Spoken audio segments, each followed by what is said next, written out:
All right, good morning. So, here we are, January 18, Wednesday morning. Amber just left for work. She just fed the cats, so they should be sort of settled down. They're eating. And we are in Psalm chapter 12 today. And so let me just jump right on in. It says, "Help, Lord, for no one is faithful anymore.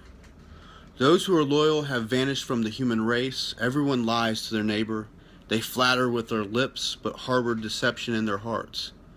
May the Lord silence all flattering lips and every boastful tongue. Those who say, 'By our tongues we will prevail, our lips will defend us. Who is Lord over us?' Because the poor are plundered and the needy groan, I will now arise, says the Lord. I will protect them from those who malign them. The words of the Lord are flawless, like silver purified in a crucible, like gold refined 7 times. You, Lord, will keep the needy safe and will protect us forever from the wicked who freely strut about when what is vile is honored by the human race." So, what David is doing here is he's describing his culture, the culture of his day, where people essentially are lying, slandering, deceiving, where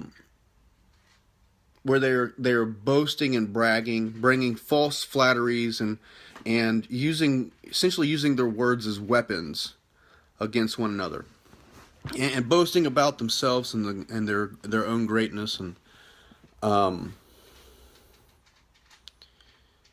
and he's just simply describing kind of that there's no loyalty among one another, that everyone is essentially backbiting and gossiping and taking advantage of one another for their own means. And so it actually sounds a whole lot like our world, doesn't it?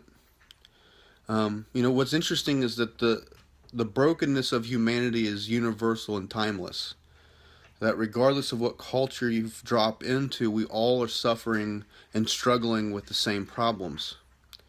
And so it raises the question this morning is, how do we respond, and how do we navigate a culture like that? How do we navigate a culture of gossip, slander, of people boasting about themselves, using false flatteries to take advantage of one another? How do we navigate that? Especially for, example, at work and school and those types of places. Even with our families, sometimes we can pin each other against one another. So, a couple just thoughts from this morning. I think that when we find ourselves in that kind of environment, one of the things that we can do is we can simply just take part. And we can just simply take part in the culture. We can find ourselves caught up doing the same things. And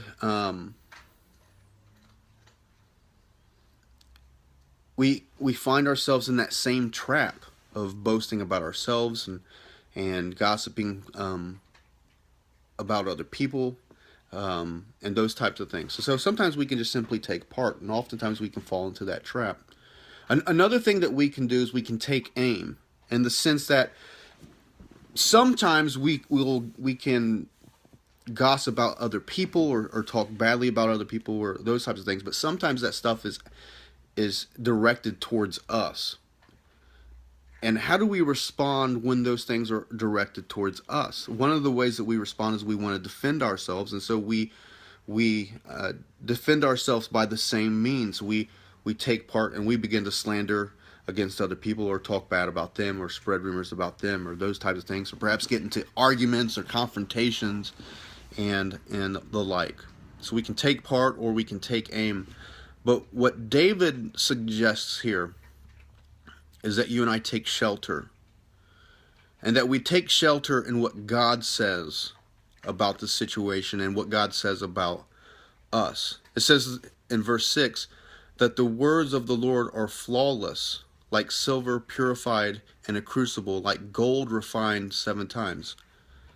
Essentially what David is saying here is is that you and I aren't to listen to what the world has to say about us or about the circumstances or the situations in life.